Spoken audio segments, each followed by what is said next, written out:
दिल्ली के पश्चिमी इलाके जनकपुरी में एक खुले गड्ढे ने एक परिवार की पूरी दुनिया उजाड़ दी।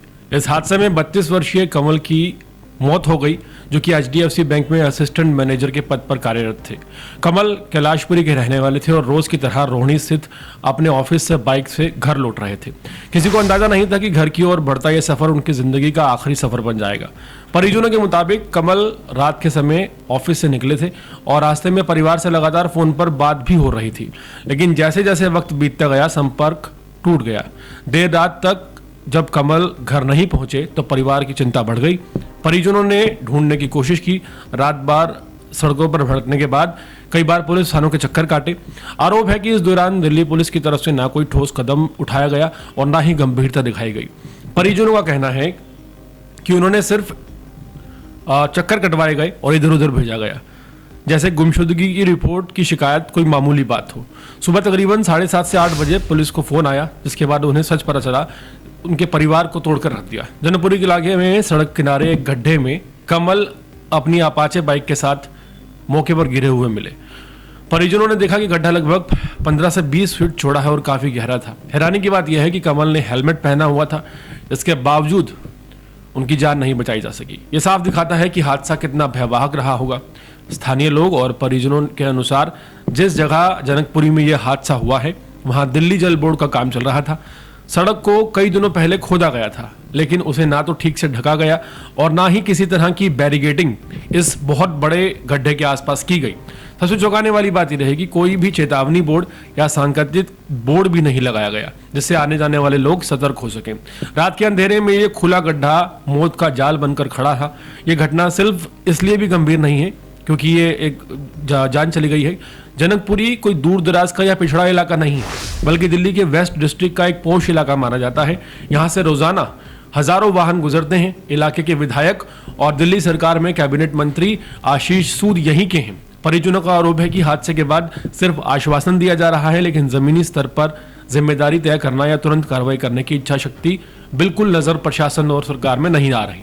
कमल के भाई का कहना है कि उन्हें इस पूरे मामले में साजिश की आशंका है और वो निष्पक्ष जांच की मांग कर रहे हैं। उन्होंने ये भी आरोप लगाया कि दिल्ली पुलिस ने रात भर उन्हें थानों के चक्कर कटवाए और सही जानकारी देने की बजाय पुलिस परिवार को गुमराह करती रही। इस हादसे ने एक बार फिर दिल्ली में चल रहे सरकारी कामों की निगरानी और सुरक्षा इंतजामों पर सवाल खड़े कर दिए हैं। अगर गड्ढा कई दिनों से खुला था तो उसे बंद क्यों नहीं किया गया और सांकेतिक बोर्ड और बैरिकेडिंग क्यों नहीं लगाई गई? अगर काम चल रहा था तो सुरक्षा मानकों का पालन क्यों नहीं किया गया? क्या किसी विभाग ने इसे जांचने की जरूरत को जरूरी नहीं समझा? सड़क पर चलने वालों की जान खतरे में पड़ गई और एक युवक की जान चली गई जो कि 32 साल का है। कमल की मौत को सिर्फ एक सड़क हादसा कहकर टाला जा रहा है। यह लापरवाही वही कहानी है जिसमें एक जिम्मेदार नागरिक, एक मेहनती प्रोफेशनल और एक परिवार का सहारा सिस्टम की अनदेखी का शिकार हो गया। परिवार अब न्याय की मांग कर रहा है और चाहता है कि दिल्ली जल बोर्ड संबंधित जो तमाम अधिकारी हैं, ठेकेदार हैं, लापरवाह लोग हैं, उनके खिलाफ सख्त कार्रवाई हो। ये मामला सिर्फ कमल की मौत का नहीं बल्कि हर उस इंसान का है जो रोज भरोसा करके सरकार पर सड़कों पर उतरता है, निकलता है, हेलमेट लगा कर जाता है, हर चीज का ध्यान रखता है, गाड़ी की इंश्योरेंस भी होती है, लेकिन उसे नहीं पता होता कि हमारे सरकार में कुछ ऐसे विभाग हैं जो इतने ज्यादा लापरवाह हैं कि तकरीबन 15 से 20 फुट लंबे और बहुत गहरे गड्ढे को भी खुला छोड़ देते हैं। यहाँ एक साइन बोर्ड तक नहीं लगाया जाता। लापरवाही तो साफ नजर आती है।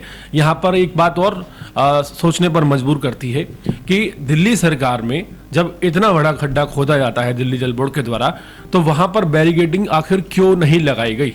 सिर्फ गड्ढे खोद देना और उन्हें छोड़ देना लोगों को मरने के लिए एक बड़ा सवाल खड़ा करता है। और ये जो गड्ढा था ये एक मेन रोड पर था।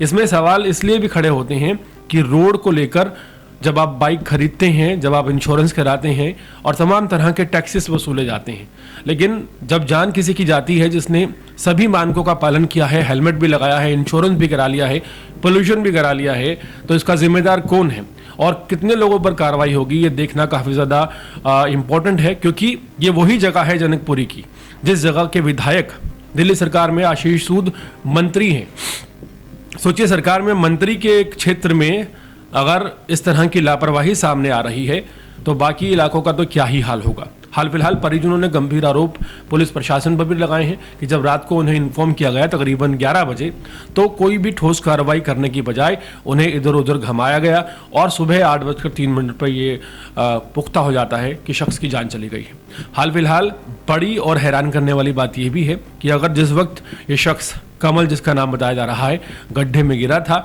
उस वक्त हेल्प मिल जाती, किसी तरह की मदद मिल जाती तो शायद उसे बचाया जा सकता था। लेकिन चूंकि वहाँ ना कोई बैरिकेडिंग थी, ना कोई शख्स था, ना कोई गार्ड था और ना ही सांकेतिक वो थे, तो ऐसे में उसे बचाया नहीं जा सका। एक रीज़न और भी यहाँ पर सामने आता है कि गड्ढा इतना गहरा था कि शायद आसपास से जाने वाले लोगों को भी ये नहीं पता चला कि उसमें कोई गिरा हुआ है अंधेरे की वजह से। तो ये तमाम जो है लापरवाहियाँ हैं, इसमें एक लापरवाही आप नहीं कह सकते, यहाँ लापरवाहियाँ बहुत सारी हैं। लेकिन जिम्मेदारी किसकी है, किसके ऊपर कार्रवाई होगी और क्या परिवार को न्याय मिल पाएगा, ये एक बहुत इंपॉर्टेंट पहलू है।